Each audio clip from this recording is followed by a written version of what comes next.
बिस्मिल्लाहिर्रहमानिर्रहीम। अपने तमाम सब्सक्राइबर को अपने channel Hania health and beauty tips में खुशामदीद कहती हूँ। दोस्तों, आज आप लोगों के लिए एक ज़बरदस्त रेमेडी लेकर आई हूँ। इस रेमेडी से आपकी स्किन जो है फेयर, ग्लोइंग और खूबसूरत होगी। ये जो है आज की रेमेडी बिल्कुल जो समर मतलब सीज़न है, गर्मी का सीज़न है, इससे रिलेटेड है। आज की रेमेडी में मैं आपके लिए एक इस तरह का पैक रेडी कर रही हूँ जो आपकी स्किन को बहुत ज़्यादा नरिश करेगा, खूबसूरत बनाएगा और साथ ही साथ आपकी स्किन को ग्लोइंग करेगा। तो आइए देख लेते हैं इंग्रेडिएंट्स को। लेकिन इससे पहले हानिया हेल्थ एंड ब्यूटी चैनल को सब्सक्राइब कीजिए और बेल बटन को दबा दीजिए। ये सब कुछ आपके लिए फ्री है, तमाम अपडेट्स का नोटिफिकेशन पाने के लिए।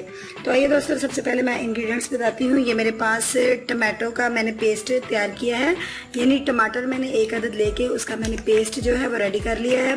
दोस्तों, मैं बताऊँ कि टमाटर के अंदर विटामिन ए, बी पाया जाता है और ये आपकी स्किन को बहुत ज़्यादा ग्लोइंग बनाता है। और ये मेरे पास दूध है। दूध के बारे में आप जानते हैं, ये आपकी स्किन को खूबसूरत बनाता है। और ये तीसरी चीज़ जो मेरे पास है, ये ग्लिसरीन है। ग्लिसरीन का यूज़ हम करेंगे। ग्लिसरीन आपकी स्किन को स्मूथ करती है। तो दोस्तों, हमें इसके इस्तेमाल कुछ इस तरीके से करना है कि हमने इसके जो 2 चम्मच हैं मैं स्किन पे लगाने के लिए बनाने लगी हूँ। आप पेस्ट को बना के रख भी सकते हैं। और इसके अंदर मैं ऐड करूँगी 1 स्पून मिल्क। मेरे पास स्पून छोटा है इसलिए मैंने इसके 2 चम्मच ले लिए हैं। अब इसके अंदर जाएगी ग्लिसरीन। ग्लिसरीन हम लेंगे 1 स्पून।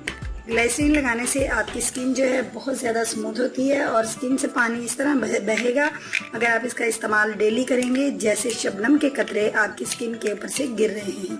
फ्रेंड्स, ये देखिए, छोटी सी और इतनी सिंपल सी और खूबसूरत सी लेकिन बहुत पावरफुल और सुपर डुपर रेमेडी है ये। इसको इस्तेमाल कीजिए, 1 मिनट में रेडी होने वाली है और आपकी स्किन को बहुत ज़्यादा ग्लोइंग बनाने वाली, खूबसूरत बनाने वाली रेमेडी है। इसको यूज़ कीजिएगा, इसको शेयर कीजिएगा। अगर आपको आज की रेमेडी अच्छी लगी है तो लाइक ज़रूर कीजिएगा। कल मिलूंगी एक नई रेमेडी के साथ। कल तक के लिए इजाज़त दीजिए। अल्लाह हाफिज़।